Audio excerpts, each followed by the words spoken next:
The ocean is not a silent place. It is a chaotic symphony that never sleeps. Whales communicate across thousands of miles. Tectonic plates grind against each other on the seafloor, sending tremors through the bedrock. To the human ear, it is just noise, but to the machines built by men to listen, it is a map. In the late 1960s, the United States Navy had effectively wired the world's oceans with a secret network known as SOSUS, the Sound Surveillance System. Chains of hydrophones listened 24 hours a day for the rhythmic cavitation of Soviet submarine propellers. They were listening for the enemy. But on March 11, 1968, the sensors in the Pacific Ocean recorded something else entirely. It wasn't the rhythmic chugging of a diesel engine. It was a singular, violent event, an acoustic trauma.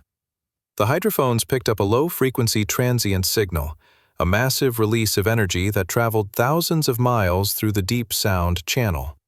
To the analysts, the signature was terrifyingly distinct. It was the sound of a hull imploding. It was the sound of a steel pressure vessel being crushed by the ocean. It was the sound of 98 men dying in the dark. Thousands of miles away, on the desolate coast of the Kamchatka Peninsula, the silence was of a different kind. It was the silence of a mailbox that remained empty. In the Soviet naval town of Rybachi, the winter of 1968 was particularly harsh. Inside one of the apartment blocks, a woman named Irina checked the calendar. Her son asked, as he did every morning, when his father was coming home. She told him to wait. She did not know that the clock had already stopped. This is the story of the K-129. It is the story of the Cold War's deepest tragedy and its most audacious heist. A story of obsessively brilliant engineering, espionage, and a secret so dangerous that for 30 years it was buried under 3 miles of water and a wall of official lies. To understand the tragedy, one must understand the machine.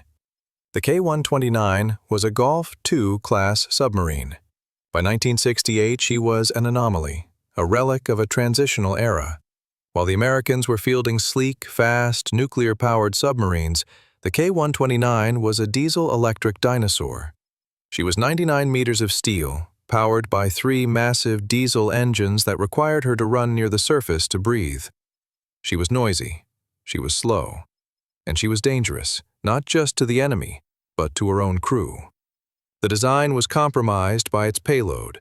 Tucked inside her elongated sail were 3 massive vertical launch tubes containing R-21 ballistic missiles. These were liquid-fueled monsters, each carrying a nuclear warhead with a yield of 1 megaton. To put that power into perspective, a single one possessed 65 times the destructive force of the Hiroshima bomb. The K-129 carried enough thermonuclear potential to incinerate the entire western seaboard of the United States. But carrying liquid-fueled missiles on a submarine was like carrying nitroglycerin in a backpack. The fuel was volatile, corrosive, and prone to leaking. The crew lived with the constant knowledge that they were sleeping on top of a volcano. In February 1968, the crew of the K-129 was exhausted. They had only returned from a grueling patrol in November. They had barely had time to reintegrate with their families before the orders came down. Strategic deterrence required a constant Soviet presence in the Pacific. The K-129 was ordered back to sea. The commander was Captain First Rank Vladimir Kobzar. At 38, Kobzar was a model Soviet officer. He was disciplined, highly decorated, and respected. But he was also a man who knew the limits of his machine. He knew the boat was suffering from mechanical gremlins, but in the Soviet Navy, orders were not suggestions. This was supposed to be his final patrol, a routine run to the coordinates northeast of Hawaii, followed by a promotion. He would trade the periscope for a desk, and the stench of diesel for fresh air. His deputy was Captain Second Rank Alexander Zhuravin. Zhuravin was younger, a man with a bright future and a young family. In the days leading up to departure, the atmosphere in the Zhuravin household was heavy. There is a specific weight to the goodbye of a submariner. It is different from the goodbye of a soldier. A submariner is stepping out of the world. He is entering a steel tube that will become his entire universe, and potentially his tomb. On the night of February 24, 1968, Alexander Zhudavin packed his small canvas bag. He stood by the door of their apartment, the smell of warmth contrasting with the freezing draft. He knelt down to hug his son. He told the boy to be the man of the house. He told him he would be back when the snow melted. Irina walked him to the pier. The wind was howling off Avacha Bay. The K-129 sat low in the water, a dark, menacing shape against the ice. 98 men boarded that submarine. They were fathers, husbands, sons. They waved from the deck as the lines were cast off. The submarine drifted away, turning slowly toward the open mouth of the bay. The families watched until the hull was swallowed by the gloom. Once the K-129 submerged, the world shrank. Life inside was a test of human endurance. The air was recycled, thick with the smell of diesel oil, ozone, and unwashed bodies. Fresh water was a luxury, rationed strictly to 1 liter per man per day. The temperature fluctuated wildly. The boat could be freezing cold while running deep and stiflingly hot when charging batteries. The routine was a relentless cycle. Surface to snorkel depth. Run the noisy diesel engines to charge batteries. Submerge, listen, watch, wait. It was a game of cat and mouse played in 3 dimensions, where the penalty for losing was instant annihilation. The mission plan was strict. The K-129 was to transit silently to its patrol box northeast of Hawaii. Naval protocol demanded she check in with Fleet Command at specific intervals. These burst transmissions were short, coded heartbeats. They told the Admiralty, "We are here. We are hidden. We are ready." On March 8th, the calendar marked a scheduled check-in. In the secure communications bunker at Kamchatka, the duty officer sat at his console. He watched the clock. The window for the transmission opened. The frequency hissed with static. The window closed. A missed check-in is a serious event, but in 1968 it was not immediately a cause for panic. Atmospheric conditions could scramble radio waves. The duty officer noted the silence and waited. Then, March 9th arrived. Another window opened. Another window closed. Silence. By March 10th, the silence was deafening. The Soviet Pacific Fleet Command realized something had gone terribly wrong. A nuclear-armed ballistic missile submarine, a strategic asset worth millions of rubles, had simply vanished. The paranoia of the Cold War kicked in. Had the Americans sunk her? Had the crew defected? The Soviet Union launched an unprecedented search and rescue operation. Over 70 vessels, destroyers, cruisers, submarines, sortied from Petropavlovsk. Tu-95 Bear reconnaissance aircraft roared into the sky. They scoured 2 million square kilometers of ocean, looking for an oil slick, a debris field, or a distress buoy. For weeks, the Soviet fleet churned the waters of the North Pacific. But they were searching blind. They had expected the K-129 to be in one location, but if the submarine had deviated from its course, or if the disaster had occurred earlier than they thought, they were looking in the wrong hemisphere. The Americans watched this frenzy with intense fascination. The USS Barb, an American attack submarine patrolling off Vladivostok, monitored the frantic radio traffic. The Pentagon realized the Soviets were looking for a lost submarine, and judging by the sheer scale of the search, the Americans realized something crucial. The Soviets didn't know where their own boat was, but the Americans did. Thanks to the SOSUS network, the U.S. Navy had the triangulation data. They had the time of death. They had the location of the grave. 40 degrees north, 180 degrees west, approximately 1,500 miles northwest of Hawaii. While the Soviet ships were searching hundreds of miles away, the wreck of the K-129 was sitting silently in the dark. Finding the coordinates on a map was one thing. Confirming the wreck visually was another. In July 1968, the U.S. Navy dispatched the USS Halibut. The Halibut was a unique vessel, a nuclear submarine converted into a special operations platform. It towed a massive, remote-controlled camera sled nicknamed the Fish on a 5-mile-long cable. The mission was top secret. For weeks, the halibut crew dragged the camera sled back and forth across the abyssal plain, miles deep. The cable would snag, the equipment would break, the crew began to fray.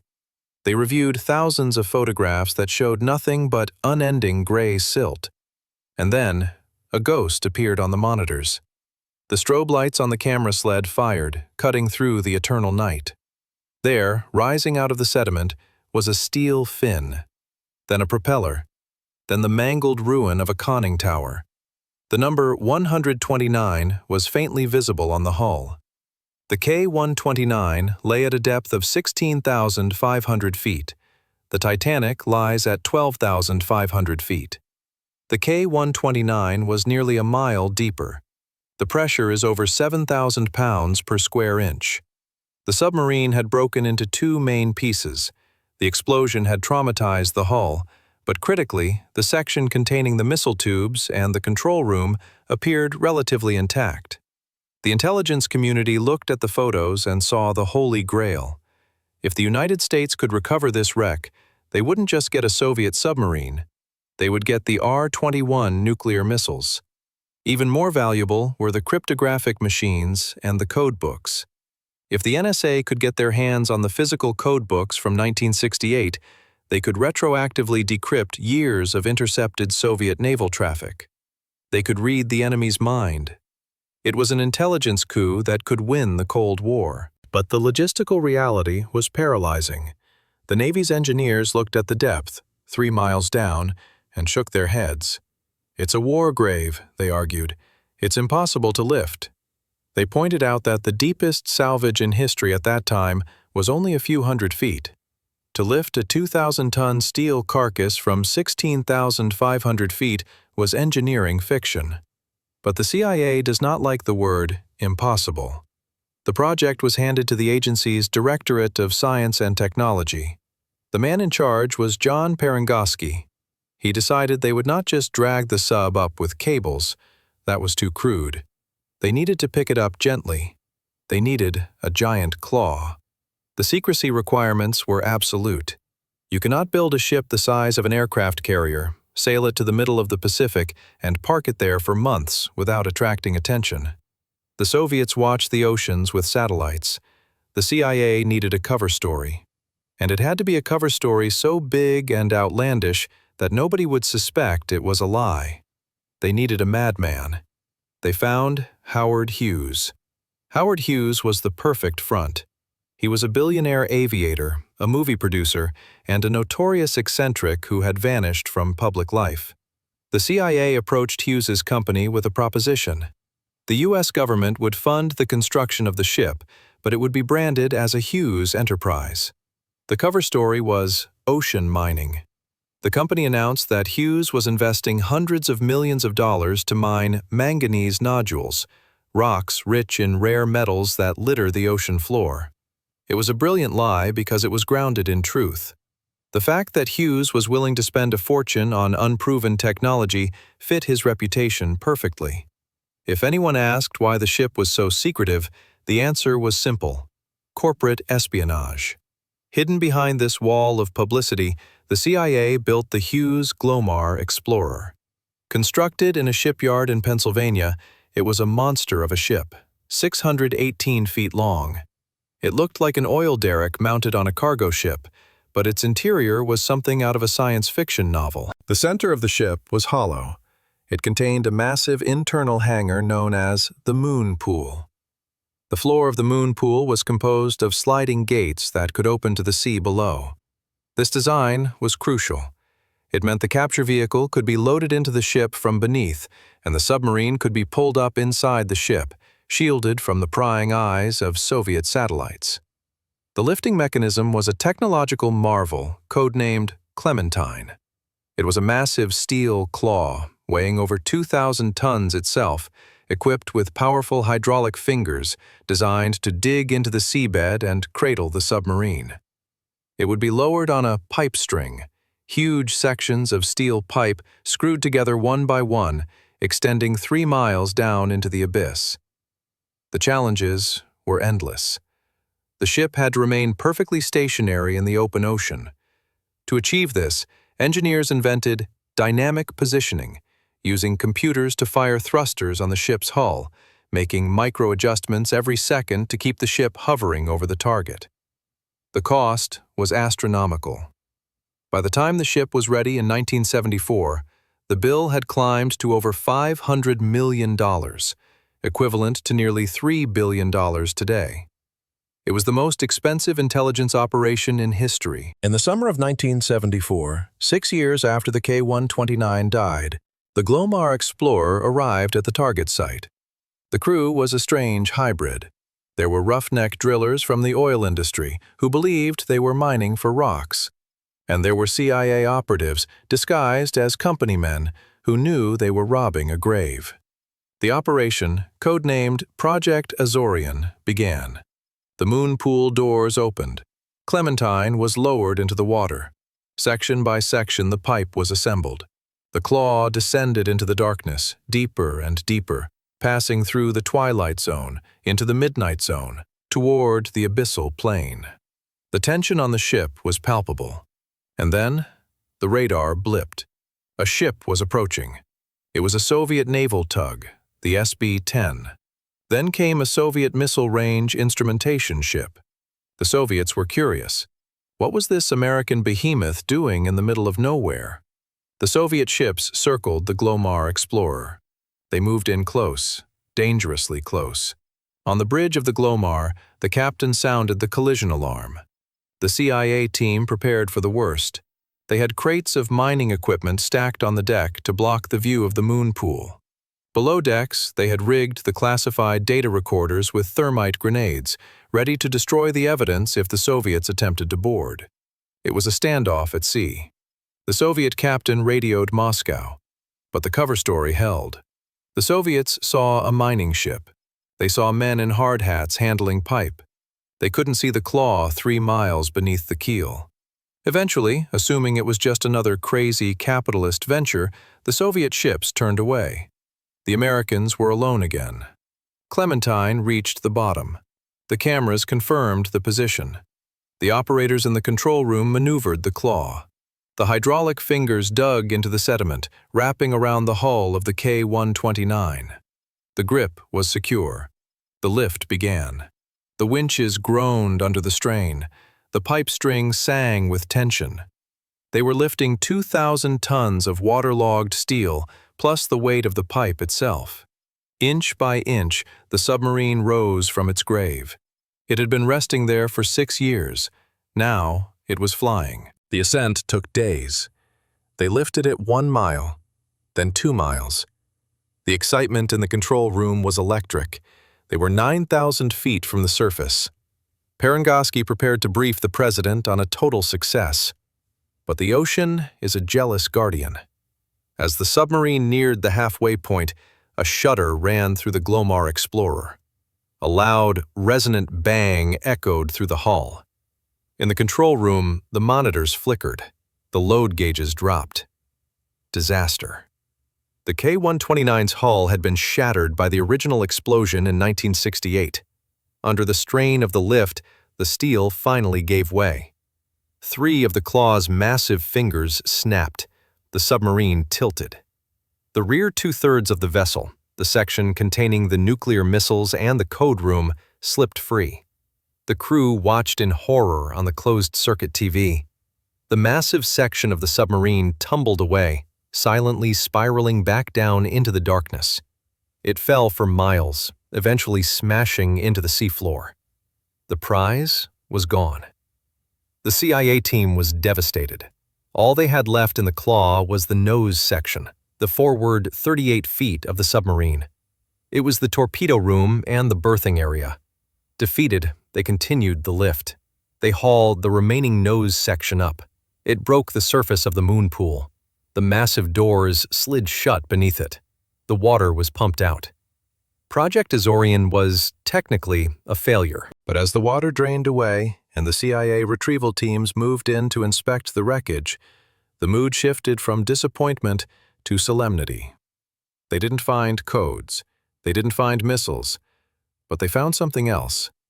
Embedded in the twisted, radioactive steel of the nose section were the bodies of 6 Soviet submariners. They were remarkably preserved by the cold and pressure of the deep. They were young men. In their pockets, the Americans found personal effects that humanized the enemy in a way no intelligence report ever could.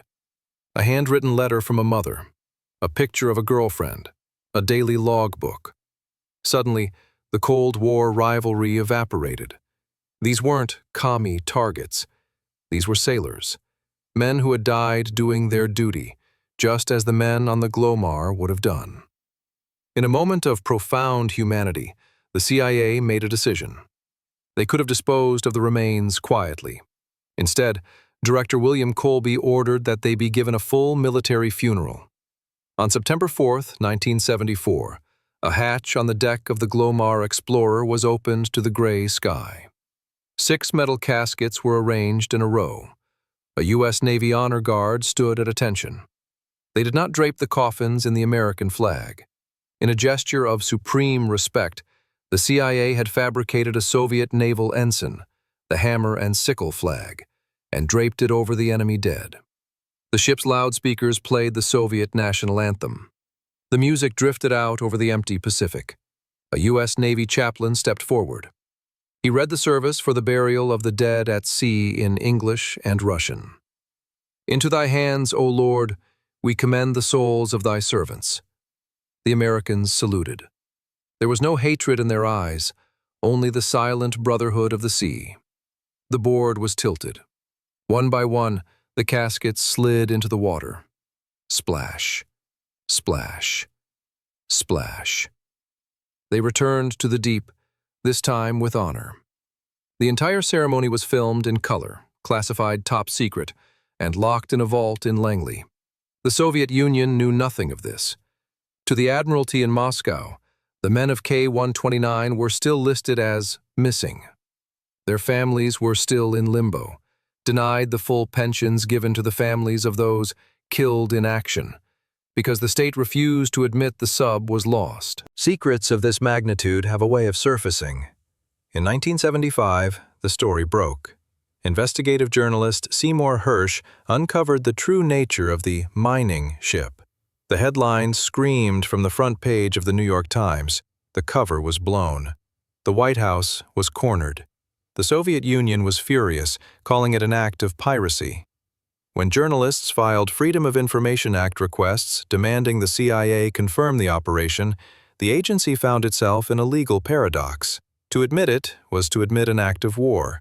To deny it was to lie to the court. So, the CIA legal counsel invented a new response, a phrase that was purposefully vague, designed to be a non-answer. They stated, "We can neither confirm nor deny the existence of the materials requested." It became known as the Glomar response, a standard tool of government secrecy that is still used today. The leak killed any chance of a second mission. Project Matador, the plan to return for the missiles, was canceled. The K-129 would rest in peace. But for the families in Russia, the news was a fresh and cruel wound. They learned about the fate of their husbands and fathers not from their own government, but from illicit broadcasts of Voice of America. They learned that the Americans had found the grave, while the Soviet Union had simply stopped looking. For decades, the Soviet government maintained the lie. The widows were left to age in poverty. It took the collapse of an empire for the truth to finally come home. In October 1992, the Cold War was over. Robert Gates, the director of Central Intelligence, flew to Moscow. He became the first CIA director to enter the Kremlin not as a spy, but as a guest. Gates met with Russian President Boris Yeltsin. He carried a folder and a videotape. "We wanted you to know," Gates told the Russian president. "We treated them with dignity." He handed over the classified footage of the burial at sea. For the first time, the Russian government officially acknowledged that the K-129 had been lost and that the crew had died. The Americans also returned the personal effects found in the nose section. In a small apartment in St. Petersburg, Irina Zhuravina received a package from the U.S. Embassy. Her hands trembled as she opened it.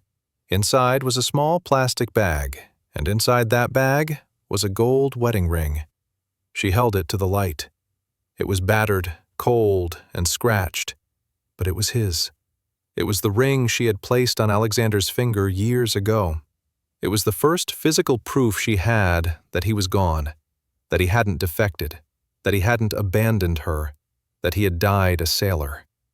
After 30 years of stoic silence, she finally wept. In 1998, on the 30th anniversary of the tragedy, the Russian government finally organized a memorial.